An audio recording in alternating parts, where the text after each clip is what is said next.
மூணாவது ஆகப்பெரிய ஃபெயிலியர் என்ன அப்படின்னு சொன்னா guys, பலஸ்தீன்ல நடக்கக்கூடிய இந்த இனப்படுகொலையும் டிசியோட ஒரு பார்ட் தான், ரைட்? என்ன சொன்ன guys, எல்லாருக்கும் தெரிஞ்சிருக்கும் ஹிரோஷிமால அமெரிக்கா அணுகுண்டு போட்டப்ப அங்க என்ன நடந்துச்சு, அதோடைய தாக்கம் எப்படி இருந்துச்சு அப்படின்னு சொல்லி.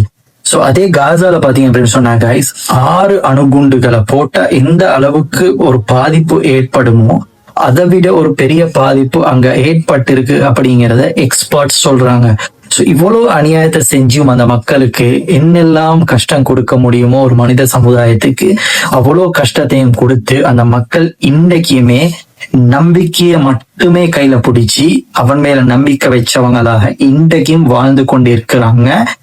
இந்த ஆட்டத்தை ஆரம்பிச்சவங்க பொறாமப்படுற அளவுக்கு அந்த மக்கள் வாழ்ந்து கொண்டு இருக்கிறாங்கன்றது ஆக பெரிய ஃபெயிலியர் வாஷிங்டன் டிசிக்கு. என்னன்னு சொன்னா 2-3 டேஸ்க்கு முன்னாடி guys 170 டாக்டர்ஸுக்கான ஒரு கிராஜுவேஷன் செரமனி நடந்திருக்கு. எங்கன்னு சொன்னா ஷிஃபா ஹாஸ்பிட்டல், காசாவுடைய மிகப்பெரிய ஹாஸ்பிட்டலை கம்ப்ளீட்டா டிஸ்ட்ராய் பண்ணிருக்கிறாங்க. அந்த பில்டிங்ல இந்த கிராஜுவேஷன் செரமனி ஃபங்க்ஷன்ஸ் நடக்குது.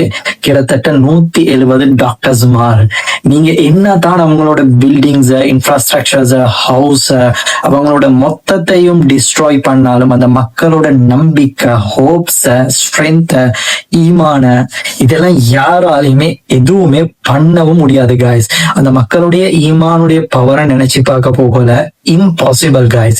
அதுல ஒரு துளி இருந்தாலுமே கூட நாங்க லைஃப்ல ஃபுல்லா சக்சஸ் ஆயிடலாம். அந்த அளவுக்கு உண்மையில சொல்ல போனா மாஷாஅல்லாஹ் வேற லெவல், ரைட்?